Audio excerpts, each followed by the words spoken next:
அஸ்ஸலாமு அலைக்கும். Hi friends, எல்லோரும் எப்படி இருக்கீங்க? இன்றைக்கி நம்ம சேனலில் ஒரு வெஜ்ஜு கறி தோசை தாங்க செய்ய போகிறோம். ரொம்ப ஈஸியான ரெசிபி. எப்படி செய்கிறதுங்கிறது பார்த்துடலாமா? இது செய்ய ஒரு மிக்ஸி ஜாரில் நல்ல ஒரு பெரிய சைஸு தக்காளியை 4ஆக கட் பண்ணி சேர்த்துருக்கேன். கூடவே ஒரு 1/2 டீஸ்பூன் போல் சோம்பு, ஒரு 4-5 போல் முந்திரி பருப்பு சேர்த்துருக்கேன். முந்திரி பருப்பு இல்லைன்னா நீங்கள் ஸ்கிப் பண்ணிக்கலாம்.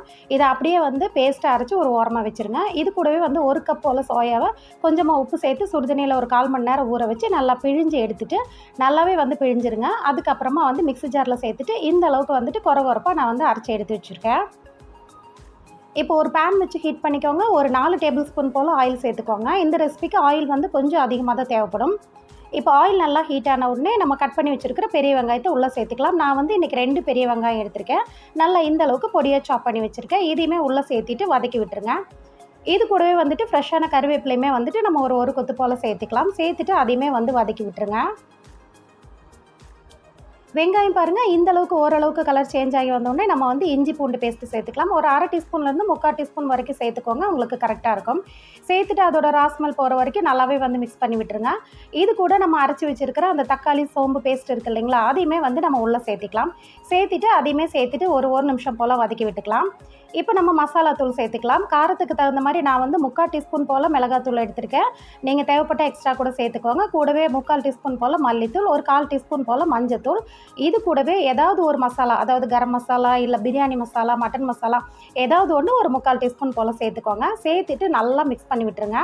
அதோட பச்சை வாசனை போன உடனே நம்ம இந்த மாதிரி மிக்சியில் அரைச்சி வச்சுருக்கோம் இல்லைங்களா கொரகொரப்பாக, இந்த சோயாவுமே உள்ளே சேர்த்துட்டு அந்த மசாலா கூட சேர்த்துட்டு நல்லா ஒரு நிமிஷம் போல் மிக்ஸ் பண்ணி விட்டுக்கலாம். மிக்ஸ் பண்ணிவிட்டு ஒரு 1/2 டம்ளர் தண்ணி மட்டும் சேர்த்துட்டு நல்லா மிக்ஸ் பண்ணி விட்டுருங்க. அந்த சோயாவோட அந்த ராஸ்மல் ஏதாவது இருந்துச்சுன்னா போய் உங்களுக்கு மசாலாவோட சேர்ந்து நல்லாவே மிக்ஸ் ஆகி கோட்டிங் ஆகி வந்துடும். ஒரு 2-3 நிமிஷத்துக்கு மிக்ஸ் பண்ணி விட்டிங்கன்னா போதுங்க. அதுக்கப்புறமா நீங்கள் உப்பு காரம் எல்லாமே நீங்கள் செக் பண்ணிக்கோங்க. செக் பண்ணிவிட்டு எக்ஸ்ட்ரா ஒரு டீஸ்பூன் போல் ஆயில் சேர்த்துட்டு நல்லா மிக்ஸ் பண்ணி விட்டுருங்க. உங்களுக்கு நல்லா அந்த கிரேவி கன்சிஸ்டன்சி நல்லா தொக்கு மாதிரி உங்களுக்கு நல்லா திரண்டு வரணும். லிக்விடெல்லாம் இல்லாமல் இந்த அளவுக்கு நல்லா திரண்டு வரும்போது நீங்கள் ஸ்டவ் ஆஃப் பண்ணிவிடுங்க. இது ஆறி வரட்டும். இப்போ ஒரு நான்ஸ்டிக் பேன் வச்சு ஹீட் பண்ணிக்கோங்க. ஹீட் பண்ணிவிட்டு எப்போவும் நம்ம இருக்கிற தோசை மாவு தாங்க, தோசை மாவில் ஊற்றிக்கோங்க. நீங்கள் திக்காக ஊற்றணும் அப்படின்னு நினச்சா கூட ஊற்றிக்கலாம். பாருங்கள், நான் இந்த அளவுக்கு ஊற்றிக்கிறேன். இது மேலே லைட்டாக ஆயில் ஸ்ப்ரெட் பண்ணி விட்டுக்கோங்க. இதுக்கப்புறமா நம்ம ரெடி பண்ணி வச்சுருக்கிற தொக்கு உங்களுக்கு எந்த அளவுக்கு வேணுமோ அந்த அளவுக்கு நீங்கள் அப்ளை பண்ணி விட்டுக்கலாம். நிறைய பேர் ஒரு லேயர் ஃபுல்லாக, அதாவது தோசை மாதிரி ஃபுல்லாகவே அப்ளை பண்ணுவாங்க, இல்லை சென்டரில் மட்டும் அப்ளை பண்ணுவாங்க. உங்களுக்கு எப்படி வேணும் நீங்கள் அப்ளை பண்ணிக்கோங்க. இப்போ இது மூடி போட்டுட்டு ஒரு 2-3 செகண்ட் மட்டும் நீங்கள் க்ளோஸ் பண்ணி வச்சுருங்க. உங்களுக்கு ஓரளவுக்கு நல்லாவே வெந்து வந்துடும்.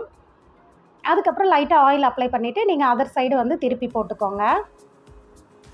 திருப்பி போட்டுட்டு மீடியம் ஃப்ளேமில் வச்சு வேக வச்சுக்கோங்க. அப்போ தான் உங்களுக்கு அந்த மசாலாலாம் உங்களுக்கு தோசையில் நல்லா ஒட்டி பிடிச்சி வரும்.